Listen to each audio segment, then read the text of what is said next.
ஹரே கிருஷ்ணா. பரமஜேதே ஸ்ரீ கிருஷ்ண சங்கீர்த்தனம். ஜெய் ஸ்ரீல குருதேவ். பகவத்கீதை 4ஆம் அத்தியாயம் ஞான யோகம். பதம் 35 அடுத்து 36. 35 யக் ஞாத்வா ந புனக மோகம் ஏவம் யாஸ்யசி பாண்டவ ஏன பூதானி அசேஷேன திரக்ஷசி ஆத்மனி அதோமயி.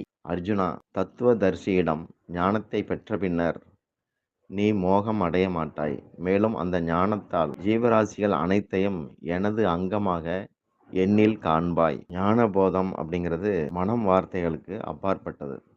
அது தனக்குள்ளே விளையிறது. அதன் பின் மோகம் அப்படிங்கிறது இல்லைங்கிறார் கிருஷ்ணர்.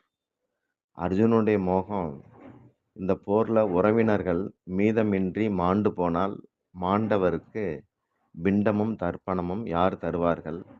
பிண்டமும் தர்ப்பணமும் தரப்படாத முன்னோர் நரகத்தில் வீழ்வார்கள்.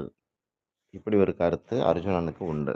இறைவன்ல இருந்து தன்னை ஒருத்தன் பிரிச்சு வச்சு வாழ்ந்தே பழகுறதுனால கனவுல கூட அவன் எல்லாம் தனக்குள்ள நடக்கிற மாதிரியே பார்க்கறானே ஒழிய இறைவனுக்குள்ள நடக்கிறது தெரியல.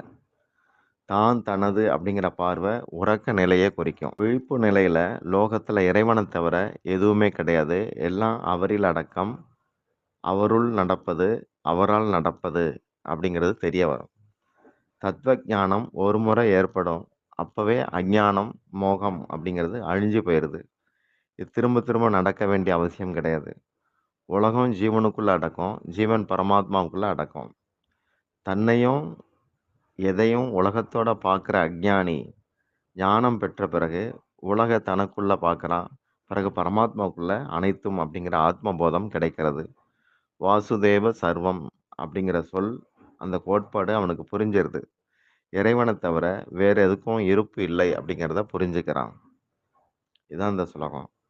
அடுத்து 36 அபிச்சேத் அசி பாபேபியக சர்வேபியக பாபகிருத்தமக சர்வம் ஞான பிளவேன ஏவ விருஷினம் சந்தரிசசி. பாவிகளை எல்லாம், அதாவது பாவிகளில் எல்லாம் நீ பெரும் பாபியாக இருந்தாலும் கூட ஞானப்படகினால் சந்தேகம் இல்லாமல் விடுபட்டு பாபக்கடலை கடந்து விடலாம். விளக்கம்: 1000 வருஷமா ஒரு இடம் இருண்டு கிடக்குது. அந்த இருட்டை போக்குறதுக்கு 1000 வருஷம் தீபம் பொருத்தணும்னு அவசியம் இல்லை. ஒரு தடவை பொருத்திட்டாலே வெளிச்சம் வந்துடும்.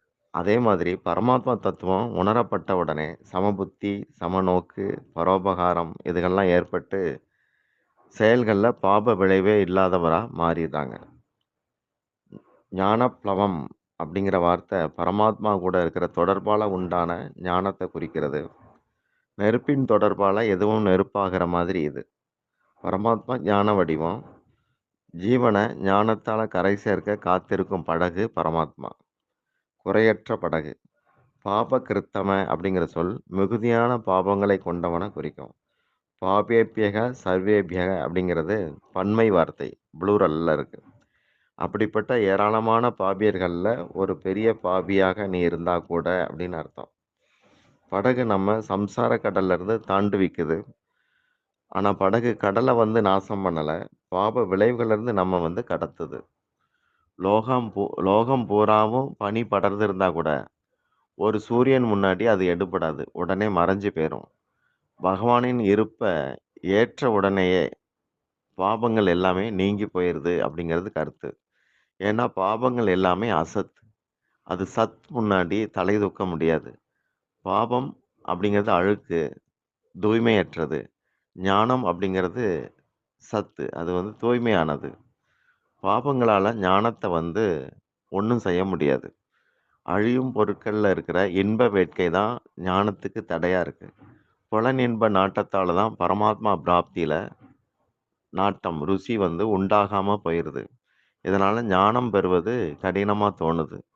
சத்சங்கம், அதாவது நல்லோர் சேர்க்கை, அதாவது சாதுக்கள் சகவாசத்தில் இருந்தாச்சுன்னா ஞானம் உண்டாகும் அப்படிங்கிறது கருத்து. ஹரே கிருஷ்ணா.